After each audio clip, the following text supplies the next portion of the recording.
서학개미의 꿈은 미국 시장에서의 수익이겠죠. 미국 증시 흐름부터 이슈까지 한 큐에 해결해보는 시간입니다. 간밤 뉴욕 증시 3대 지수는 엇갈린 흐름을 보였습니다. 다우존스 지수 홀로 하락 마감했는데요.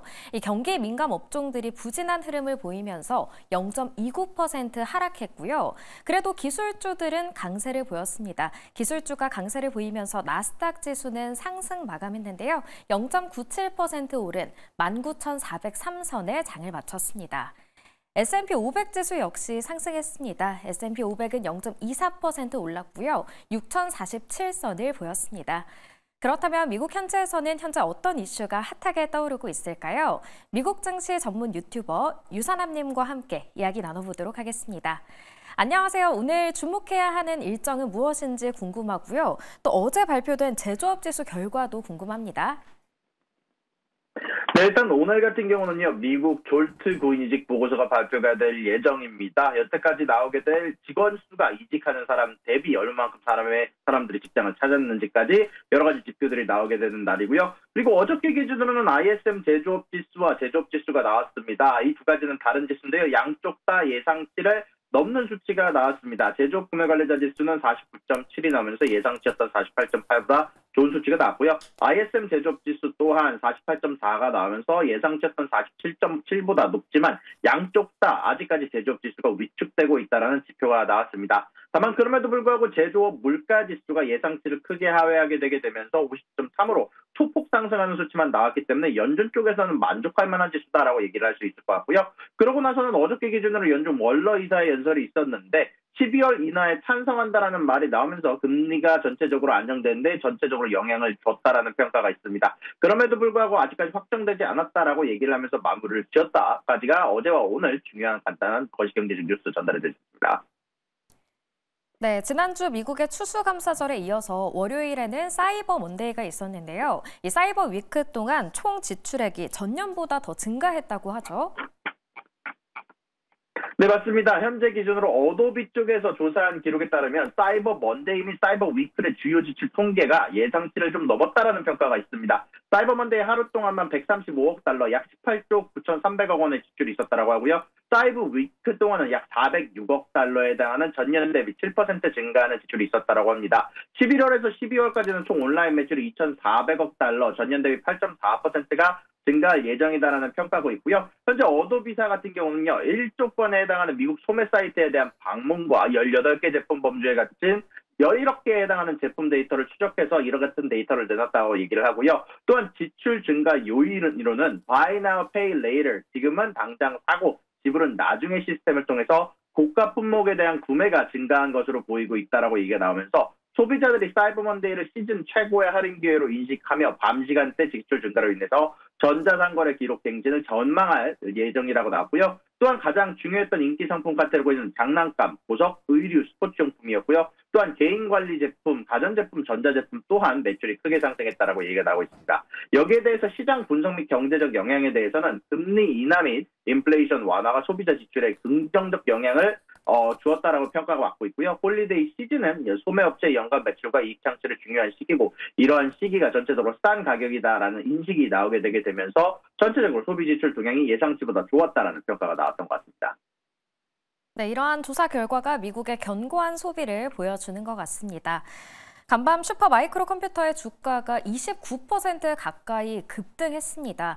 이 회계 조작 의혹을 그동안 휩싸여 있었는데 이 의혹이 완전히 해소가 된 걸까요? 일단은 맞습니다. 이제 슈퍼마이크로 쪽에서 회계 조작 의혹 해소라는 특별조사위원회의 결과가 나왔으나 일단 개인적으로 완벽하게 해소가 됐다라고 얘기는 할 수 없지만 그래도 한숨 돌릴 만한 평가다라는 얘기가 나오고 있습니다. 현재 슈퍼마이크로 쪽에서는 독립특별위원회를 조사를 진행을 하고 있었고요. 여기에 대해서 로펌클리 LLP와 포렌식 회계법인 세크레터리 어드바이저가 이렇게 두 개의 회사가 도와주면서 새롭게 조사위원회를 이행을 하고 있었는데요. 여기에 대해서 사기나 위법 행위에 대한 증거가 없으며 과거 회계 연도에 대한 분기 보고서도 수정이 불필요하다라고 얘기를 했으나 다만 여기에 대해서 특별 권고가 나오긴 했습니다. COP를 교체할 필요가 있다라는 얘기가 나왔고 이것뿐만이 아니라 몇 가지를 더 추가하면서 회계 담당자랑 몇 가지 트레이닝을 추가해야 된다라는 평가를 한 것에 따라서 특별위원회 권고에 따라서 CFO를 교체할 예정이다라고 얘기가 나왔고요. 이런 부분들 관련해서 완벽하게 모든 것들 의혹을 벗었다라고 얘기를 할 수는 없으나 그래도 가장 커다란 부분, 회계 조작에 대한 부분에 대해서 그래도 신뢰성이 좀 있는 단체에서 인증을 해주었기 때문에 어느 정도 한숨을 놓았다라고 평가를 할 수 있을 것 같습니다.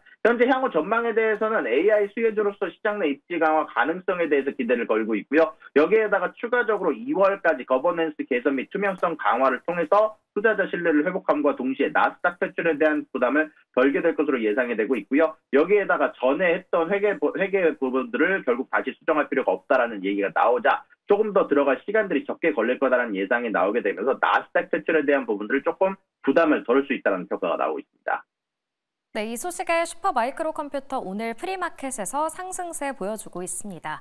이어서 테슬라 관련 소식입니다. 11월 테슬라의 중국 내 차량 인도량이 78,856대를 기록했다고 하는데요. 전년 대비 이 인도량이 감소한 거죠?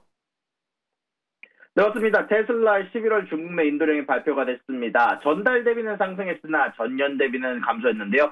자, 일단 정확한 수치는 말씀해 주신 것처럼 78,856대를 기록을 했고요.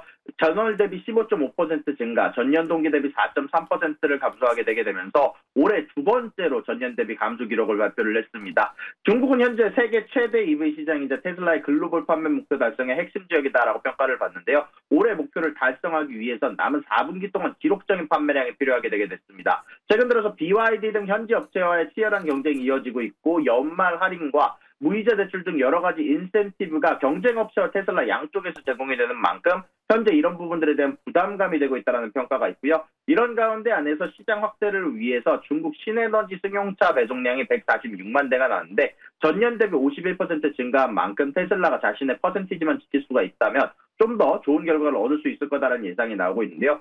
11월 이후 테슬라의 주가가 40% 상승했으나 오늘 같은 경우는 개장 전 거래에서 소폭 하락하고 있는 모습이 관찰이 되고 있고요. 이런 가운데 안에서 중국 정부가 전기차 보조금을 확대하고 있음에도 불구하고 테슬라의 판매가 전년 대비 소폭 감소한 것은 이런 것들은 약간 어느 정도 오늘 주가에 부정적인 영향을 줄 것으로 보이고 있습니다.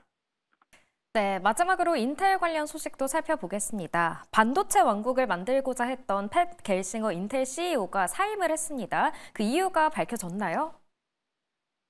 네, 현재 인텔의 CEO가 실적 부진으로 사임한다는 소식이 전달이 됐습니다. 임시 공동 CEO로는 CFO 데이비드 진스너와 제품 그룹 CEO인 미셸 존슨 홀트하우스가 담당하게 되게 됐는데요. 현재 후임 CEO를 찾는 동안 임시 체제를 운영한다라고 얘기를 하고요. 분명히 겔싱어 재임 중 파운드리 부문에 대한 회복 시도, 글로벌 공장 네트워크 확장, 그리고 자체 AI 가속기 가우디 라인을 출시한 것은 굉장히 좋지만 TSMC의 고객 유치 실패한 것, 중국 판매 본진으로 공장 확장 계획이 취소된 것, 엔비디아와 AI 칩 경쟁에서 뒤처진 것, 주가가 최근 들어서 61% 시가총액 대비 절반 이상 감소한 것, 이런 부분들이 가장 커다란 실패 요인으로 평가받으면서 이번 CEO가 교체되는데 가장 커다란 영향을 보인 것으로 있고요. 다만 그럼에도 불구하고 아직까지 앞으로 인텔 칩스에서 최대 보조금 수혜자로 기대를 받고 있으며 바이든 대통령이 애리조나 공장을 방문한 지원 약속한 부분들은 긍정적인 평가를 받고 있으나 인텔의 부진으로 미국 반도체 산업 재간에는 여전히 어려울 거다라는 평가가 많다는 소식이 전달이 됐습니다.